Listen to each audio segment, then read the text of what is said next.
There are critics, and then there are New York critics. And they tried to warn the other 49 states that to know Rudy Giuliani was not necessarily to love him.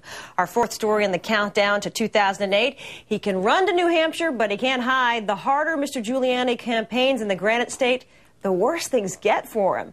The former New York City mayor is still the top choice of Republicans in many national polls, but the latest tracking polls show him losing ground to former Arkansas Governor Mike Huckabee and former Massachusetts Governor Mitt Romney. Now, after pouring millions of dollars and thousands of miles into Iowa and New Hampshire, Giuliani has now fallen to third place in those early contests. Even back home in New York, his lead over Huckabee has been cut in half in the last couple of months. So, a change of strategy. Last week, His Honor slipped the icy bonds of Iowa and New Hampshire and headed south to Florida, a state filled with former New Yorkers, holding its primary at the end of January, 1 week before Super Tuesday. An unnamed aide explaining to Politico.com that Florida might juice up his chances of winning the really big states. Still, the slump has campaign watchers wondering what happened. A good time to welcome Washington Post columnist Eugene Robinson. Hi, Eugene. Hi, Allison. Now, for months, Mr. Giuliani seemed to have this in a lock. So what do you think started to turn the key the other way? Well, how about another 5 minutes ago cultural reference? He lost his mojo. It deserted him.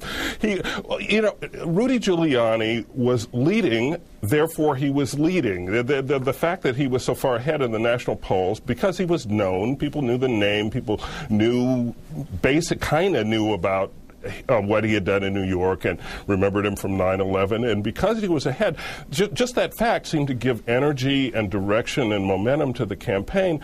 And then along came Mike Huckabee, and who has taken a lot of the wind out of Rudy Giuliani's sails. And as he rises in the national polls, any sort of air of inevitability or even probability that Giuliani once might have had, seems to kind of flutter away. So it looks now he's going to really do very poorly in Iowa, New Hampshire, potentially South Carolina.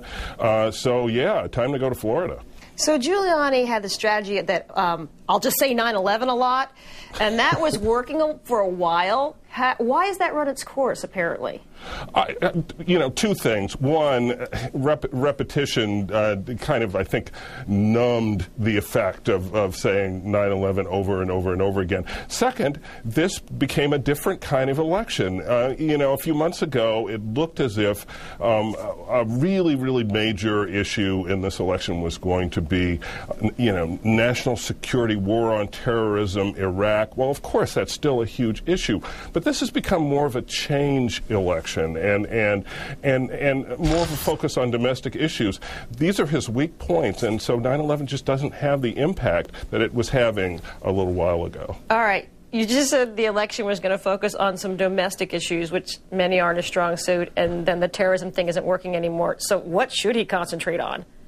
I think he might want to go back to saying 9/11 and saying it a little louder. I mean, he'll talk about, again, his accomplishments in New York and what he got done there and fiscal responsibility. The problem is that, of course, he's not running for mayor of the United States. He's running for president.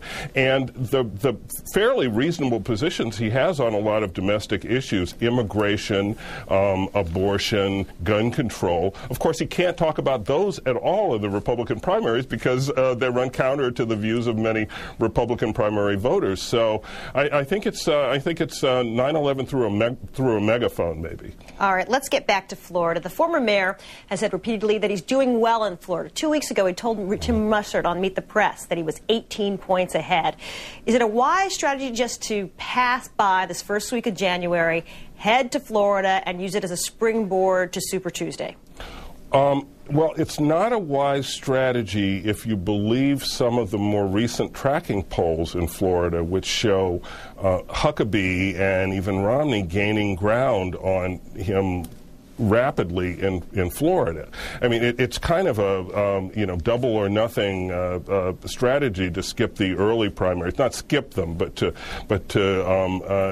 to kind of bet it all on Florida and that catapulting you to the big states. You know, if you don't do well in Florida, if you don't win Florida big in that scenario, where are you going to be in California? Where are you going to be in New York? He's really in trouble, I think, if he doesn't do well in Florida. We talked about Mike Huckabee a little bit. You know, Eugene, Mike Huckabee wants to wish you a Merry Christmas and me a Merry Christmas, and a lot of Christians a Merry Christmas in this new ad.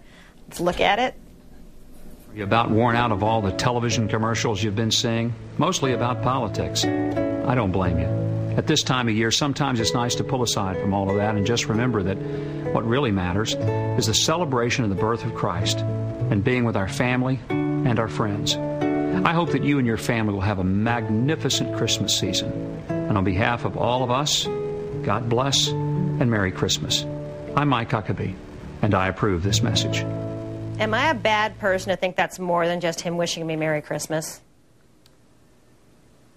Person, and you're also right. I had the same reaction.